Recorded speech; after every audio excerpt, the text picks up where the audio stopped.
l'altro personaggio, e l'hanno ricordato a San Giovanni Bianco sabato scorso, è il Simone Pianetti.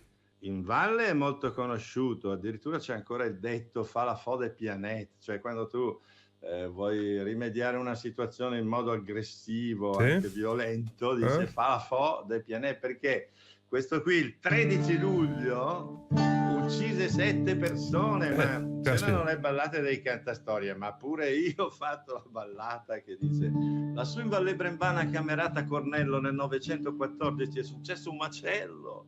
Vi narro la storia di Pianetti Simone che il 13 luglio uccise 7 persone. Non ne trovo 5 fra quelli elencati, se no erano 12 morti ammazzati. Pianetti ora è un mito, e non solo qui in valle, ma a dirvela tutta, era un gran rompipalle. Da giovane al padre aveva sparato per l'eredità, grazie a Dio l'ha mancato.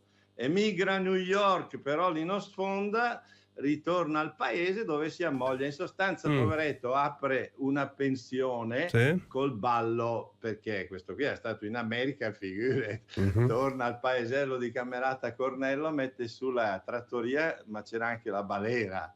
E il parroco dal pulpito grida: mamma mia, andate tutti all'inferno, si è andata a ballare dal Pianetti. E quindi è costretto a chiudere. Ho capito. Gli fanno chiudere l'albergo ristorante. Qua parliamo del Pacipaciana? No, adesso parliamo del Pianetti. Quando è obbligato a cambiare paese, va a San Giovanni Bianco, apre il mulino elettrico moderno, di nuovo contro lui si scatena l'inferno. E giungono a dire che è il diavolo, dicono, a macinare la farina, cioè la farina del diavolo, quindi è costretto anche lì a chiudere l'attività, e quindi era una domenica sera, decide che dal lunedì comincerà a far vendetta.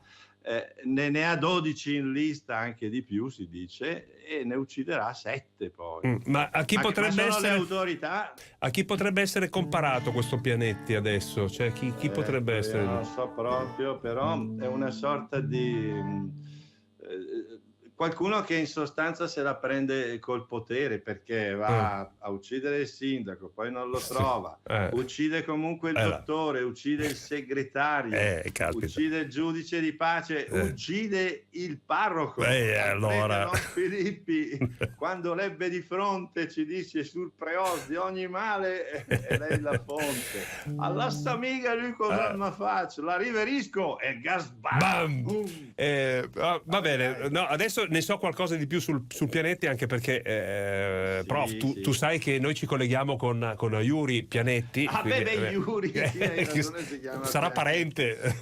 No, ma poi è un mito, sai perché è un mito? Anche perché poi lui, dopo aver compiuto tutti questi omicidi, si ritira in montagna, si rifugia in montagna, e te lo dico in musica, dai. Lassù furono spediti 300 e più soldati, ma sempre dalla caccia tornarono scornati. Che fine ha fatto ancora non si sa, ormai è un mito e lo resterà. L'han fatto diventare l'anarchico, il ribelle, l'eroe, perché ha venduto a sé cara la sua pelle.